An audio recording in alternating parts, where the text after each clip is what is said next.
নমস্কার। প্রিয় বরানগরবাসীর কাছে আমার আবেদন,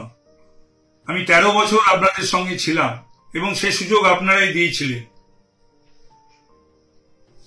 একটা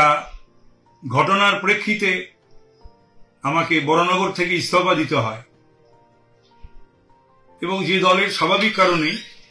আমি ঠিকই করেছিলাম যে তৃণমূল কংগ্রেস করব না, সেটা আমি আমার সহকর্মীদের নিয়ে মিটিংয়ে আমি সেটা সিদ্ধান্ত নিয়ে বলে দিয়েছিলাম,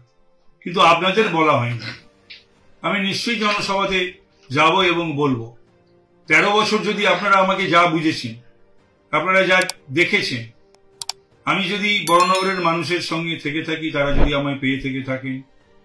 কোনো রকম ভাবে কোনো অন্যায়ের সাথে যদি না থেকে থাকি, কোনো রকম ভাবে পুরসভার কোনো কাজে যদি নাক গলিয়ে না থাকি, যদি থেকে থাকি তো তারা বলবে চেয়ারম্যান, ভাইস চেয়ারম্যান, সিআইসি এবং কাউন্সিলররা। বরানগরের মানুষকে যদি শান্তি দিয়ে থাকি, স্বস্তি দিয়ে থাকি, বরানগরের বিভিন্ন রাজনৈতিক মানুষেরা, আর অত্যন্ত রাজনৈতিক সচেতন জায়গা বরানগর, সেখানকার মানুষের মধ্যে যদি অশান্তি গন্ডগোল না হতে দিয়ে থেকে থাকি, অশান্তি গন্ডগোল হলে পরে যদি তৎক্ষণাৎ ব্যবস্থা নিয়ে থেকে থাকি, এবং বিধায়ক হিসেবে যদি পুলিশকে ব্যবহার না করে যা যথাযথ, যদি আমি থানায় বোধহয় 13 বছরে 13 বারও যাইনি, অন অ্যান অ্যাভারেজ বছরে একবার করে, আমি যদি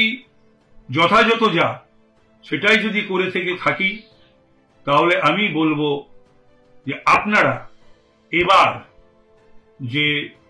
বাই ইলেকশন বরানগরে অনুষ্ঠিত হতে চলেছে, সজল ঘোষ শুধু আমার অত্যন্ত প্রিয় বলে নয়, আমার পুত্রসম বলে নয়, সজল আমার থেকেও ভালো প্রার্থী এবং মানুষের কাজে নিয়মিত আমার থেকেও ভালোভাবে এবং বেশিভাবে আপনারা পাবেন। মানুষের উপকারে, মানুষের কাজে যখন প্রয়োজন পড়বে দিন রাত এক করে ও মানুষের প্রয়োজনে মানুষের কাছে পৌঁছবে এবং মানুষের কাজে লাগবে। সুতরাং বিধায়ক হিসেবে আপনারা নিশ্চয়ই একজন রাজনৈতিক কর্মীকে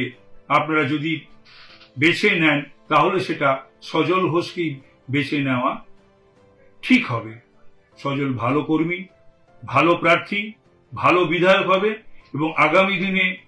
আমি নিশ্চিত যে সজলের যে আগামী রাজনৈতিক জীবন, সেটা অত্যন্ত প্রশস্ত, অনেক দূর পর্যন্ত যাবে। আমি আপনাদের করজোড়ে আগামী 1 জুন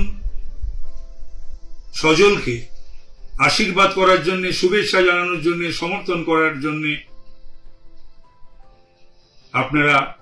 বিজেপির প্রতীক, আপনাদের প্রতীক পদ্ম ফুলে ছাপ দিয়ে